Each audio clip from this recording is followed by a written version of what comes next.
Hi, I'm Dana. For anyone new, I got to spend nearly all of March over in America with my best friend, and it was absolutely incredible. They took a whole bunch of footage of various things that we did on their little Instax 360 camera thing. So I've got loads of footage that I get to share with you guys, and I've done my best to edit it down to be sort of digestible. There's not going to be that much more after this, to be honest, because it was kind of the big things that we did in LA. So this video is the Last Bookstore and Venice Beach slash Muscle Beach, if I can speak, and Santa Monica Pier too. So on this day we went to the Last Bookstore in LA, and it's so cool. So I've got the little about up here so I can tell you a little bit about it, because they're currently in their third incarnation, having begun in 2005. And that's when the owner, Josh Spencer, took his decade of experience, and he basically had sold all sorts, and then he was like, oh, I love books, so I'll sell them. And now they have an absolutely gigantic space in the Spring Arts Tower at 5th and Spring. The way American street names work is insane to me. And it's also crazy to me how many places have you check your bags with them and leave your stuff with them when you go in. I don't really take a bag anywhere, so it was fine for me, but I was like, oh, I've not had anywhere do that in the UK, and I kind of prefer it, honestly. If I did, I would carry a bag around more if someone would look after it for me while I look around things. And there was just so much to look around at. I was already excited to go to a bookshop. I love bookshops, but there were just so many different areas to it, and each area was so themed. This is kind of the most boring bit. This was where I was like, oh cool, a big bookshop. But the more you go around and the more just little areas you find, it's so creatively decorated, and all of the ways that they've displayed the books are really cool. There's a whole thing that they have sort of aimed towards sort of the Instagram market, and providing little opportunities of things you can take pictures of and stuff, so that people come in for something else and then they're like, oh, I may as well buy a book. So I bought quite a few things. I bought a bunch of patches and stickers that they had. I also managed to find a videotape, so I bought The House of Magical Sounds, a film by Danielle Abbado, narrated by Roll Julian, based on the book by Claudia Abbado.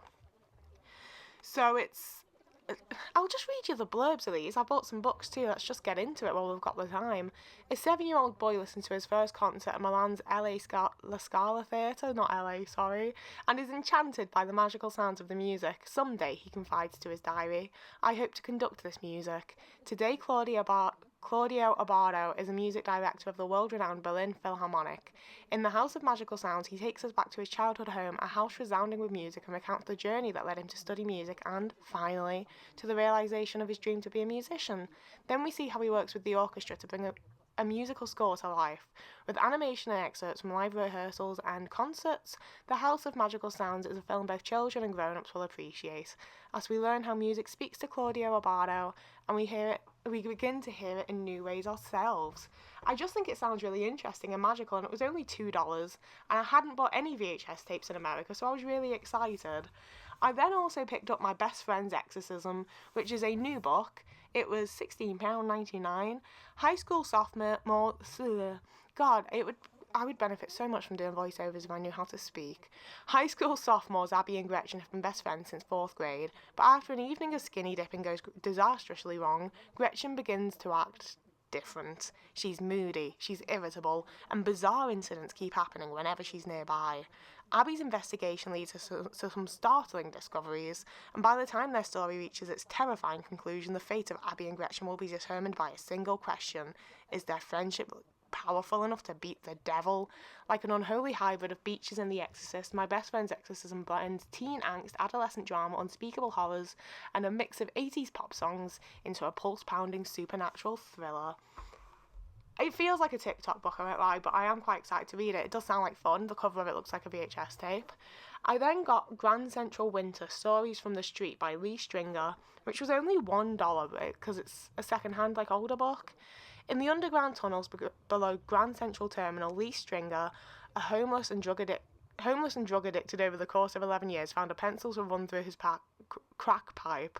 One day, he used it to write, and soon writing became a habit that won out over drugs. And soon Lee Stringer had become one of the most powerful urban memoirs of our time.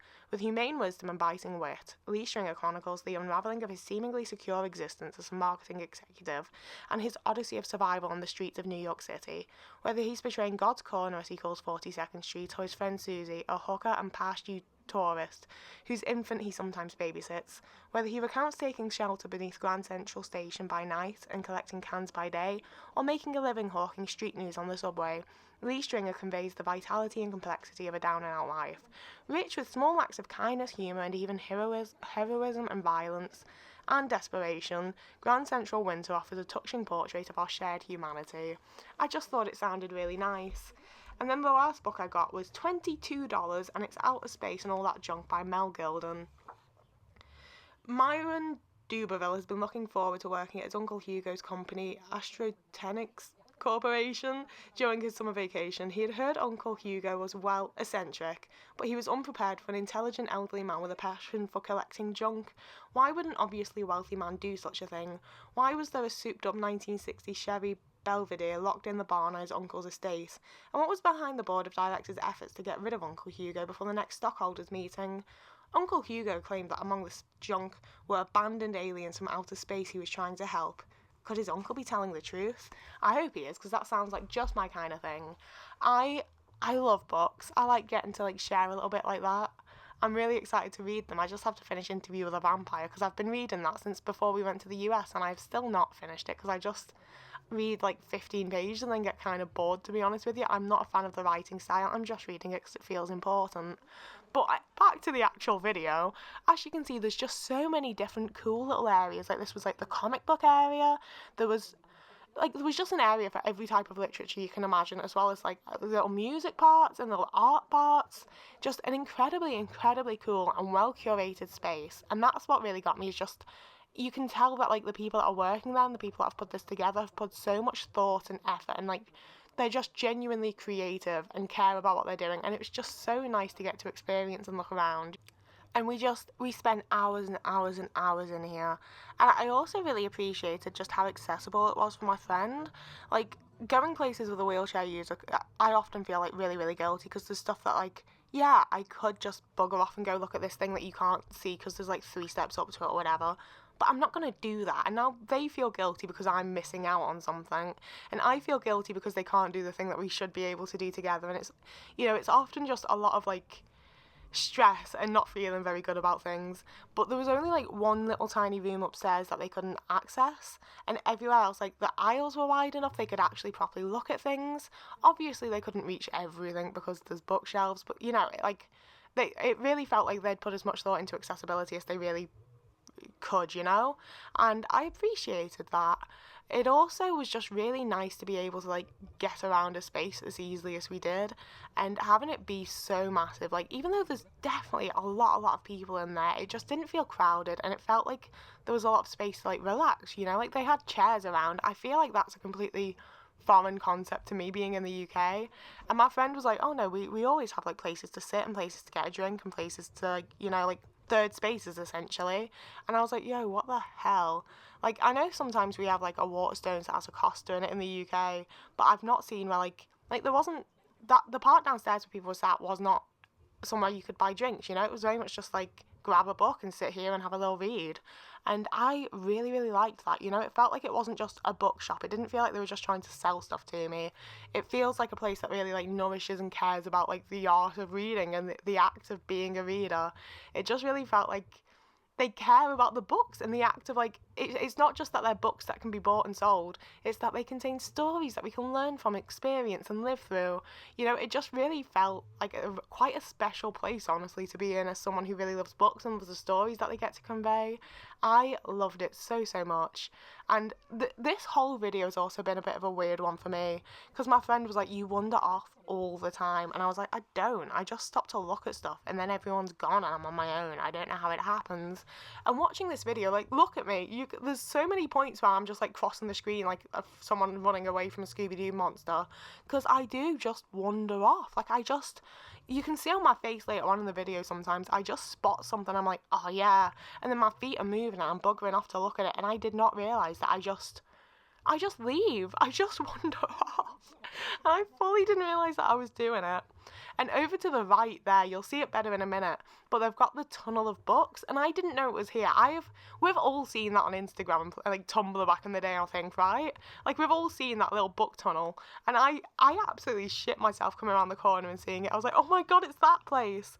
And that was my favourite thing about LA, I think. There were just so many times that we'd be like going down a street or just driving through somewhere, and there'd just be some iconic thing that I'd like never dreamt of seeing, you know? Like we drove past the college that they used to shoot the outside scenes of Greendale and Community. We just drove past it, and then the person driving with us was just like, oh, there's Greendale. And I was like, oh my god, there's Greendale. And like we drove past the bridge, and they were just like, oh, that was used in Back to the Future. And I was like, oh my god, that's where Biff like fucking breaks down and gets the shit piled on. And like, even like after coming back, I watched Terminator Genesis the other day, and the street that blows up, I was like, oh my god, I've driven down that street. Like I've driven down that street while having a smoke out the car because it's legal there. Like it's just crazy. It's by far my favourite city I've ever been to. I absolutely adored it, and having little like gems like this definitely just makes it all the more appealing and really cool, and really feel like a really, you know, like place that's filled with artists and creatives, and where like the arts is actually something that's admired and wanted. Because a lot of the time in the UK, like all through COVID, we had the whole thing of like, you're a dancer, why don't you get a good job and help society?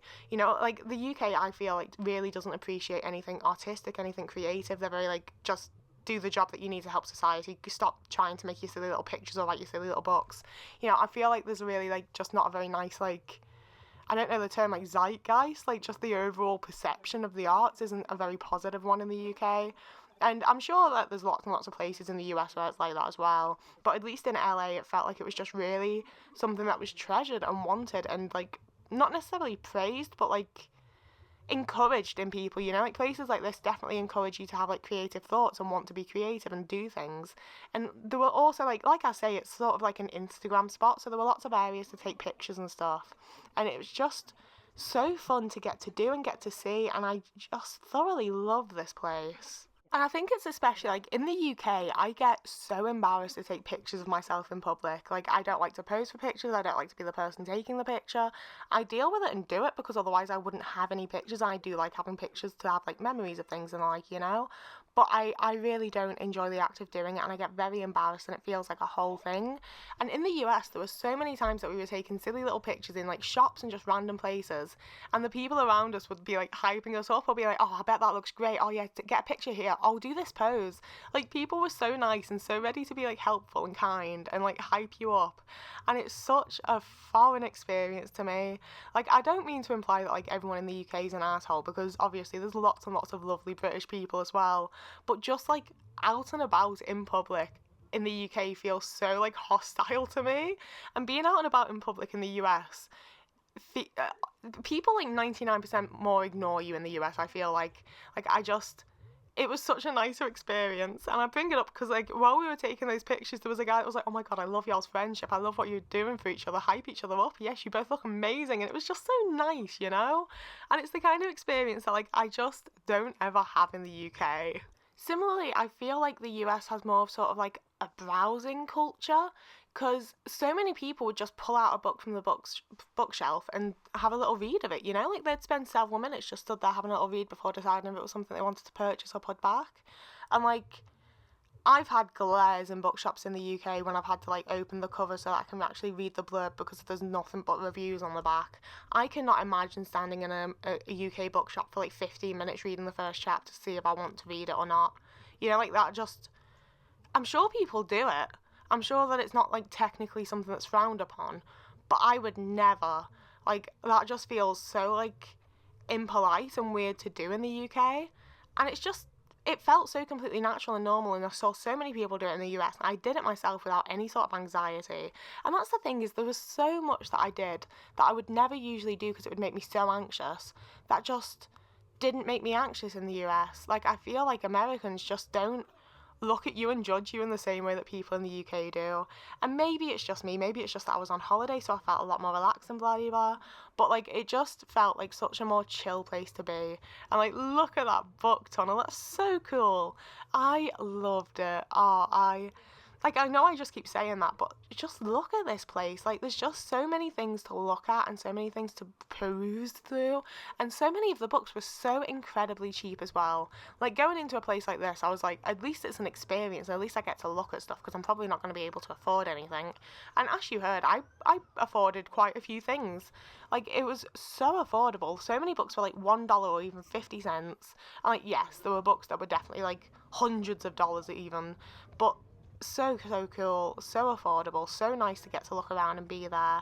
They check you a seat on the way out, which is another thing I've never had happen before. I wasn't really necessarily expecting, but like, it doesn't bother me in any way. Like, if that's how you're doing theft prevention, go for it. I don't think people should be stealing from stores like this, you know, steal from Walmart and Target. Not that you should steal at all, but if you're going to, don't steal from... I know these aren't necessarily like the little guy, but they're definitely not the same level of like Target or Walgreens or Walmart or Michael's or whatever. I don't know what bookshops y'all have. Barnes and Noble, steal from those places, not these guys. So the next day, we headed down to Venice / Muscle Beach. I think Muscle Beach is like a part of Venice Beach, right? I have no fucking idea. I just showed up and got to go and see cool things, and it was very, very nice for me. But like, you can see on my face, I wasn't really just like, oh my god, this is the best place ever yet again. Like, that's the thing, is every single day in LA we went and did something new and different, and that every single time I was like, okay, no, this is the best part of LA, this is the best thing I've ever done in my life. Like, every single day it was just something new where I was like, this is so unbelievably cool. Like, walking onto a beach that has palm trees is insane to me. And obviously, like, in LA everything's been used for movies and stuff. Like, even the Last Bookstore was used in Gone Girl with Ben Affleck and Rosamund Pike.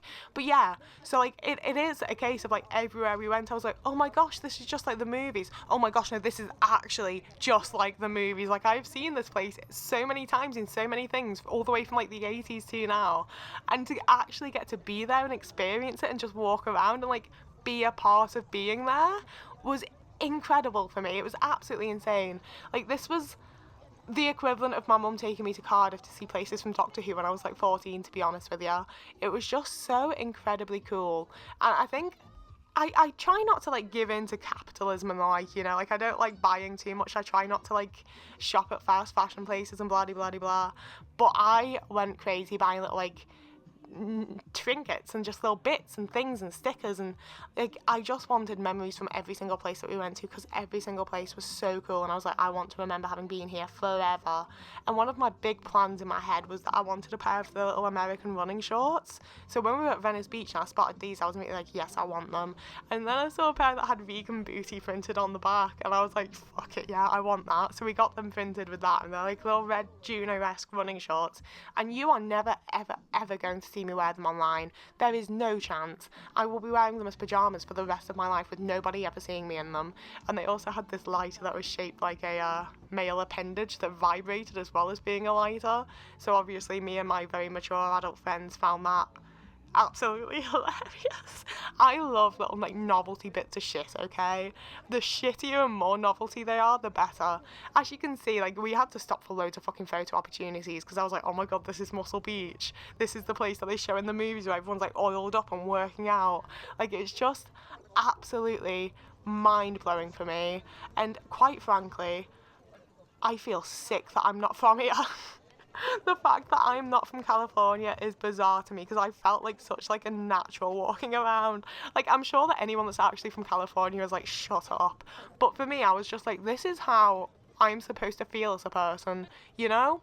Like, just so little anxiety. Nobody looked at me is the thing. Like, I hate crowds because I feel like not only is it like, it's loud, it's stressful, there's people all around you, but I also have to like school my facial expressions in such a way and make sure that I'm standing in a certain way and try not to make eye contact with people, because like, that happens all the time in crowds in the UK, like just walking through places.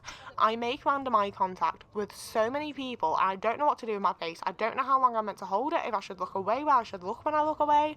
Like, all the little bits like that are just so incredibly stressful and anxiety inducing for me, like on the day-to-day in the UK. Like, just like, I'm going to my best friend's house later because I need to paint their fucking walls because I wallpapered them yesterday. And I know that like I'm gonna make awkward eye contact with someone on the bus, I'm gonna make awkward eye contact with someone on the train. I'm not going to enjoy like any fucking aspect of being around people on my way there, and it will feel extremely awkward, and people will look at me. Like, I don't know why they do. I don't know if it's because I'm so awkward or what, but people look at me all the time, and I hate it. And in the US, and especially on Venice Beach, like Santa Monica Pier and those areas, just no one looked at me. And I loved it. I absolutely loved it. I feel that is how people are supposed to be, you know? Like, if I'm taking a picture, if I'm doing something where, like, it is a bit more noticeable, I'm not actually just going around my business like I am doing something, people might look at you, people might say something nice, even. But when you're just walking around and going to places and buying stuff, people just leave you to it. People don't look at you, people don't do faces at you. And like, I don't know if that's a common experience for people in the UK, but that's my experience in the UK. And it just meant that the entire time we were in the US, my anxiety dropped so much. Like, it just absolutely like dropped off. I was so much less anxious. I enjoyed everything that we did so much more than I usually get to enjoy things, because there was so much less anxiety. And like, I did end up experiencing some like added sensory issues. Like, I bought sunglasses on this day. I think you'll probably see it happen fairly soon. If I don't, yeah, I'm already wearing them. But I got sunglasses, and that helped so massively. And to be fair, I think it would have also helped when I was getting really overwhelmed at like Universal and Disney. But like, there was so much noise and like just stuff going on in those kinds of places. And like, obviously there's a good amount of stuff going on here too. There's lots of people doing like street performances, and there's kids, and there's like, you know, it's a whole event.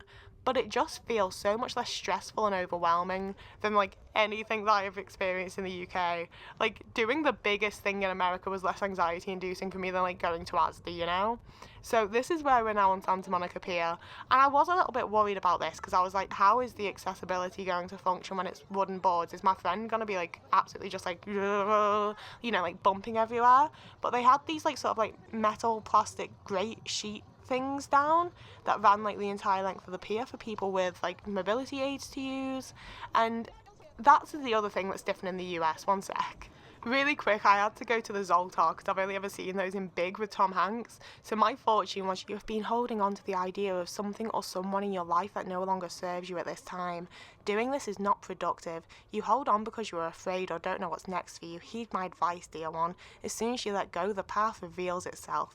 It is time to embrace the next stage that life has planned for you. Believe me, it is much better than what's behind you. So let's hope Zoltar's true.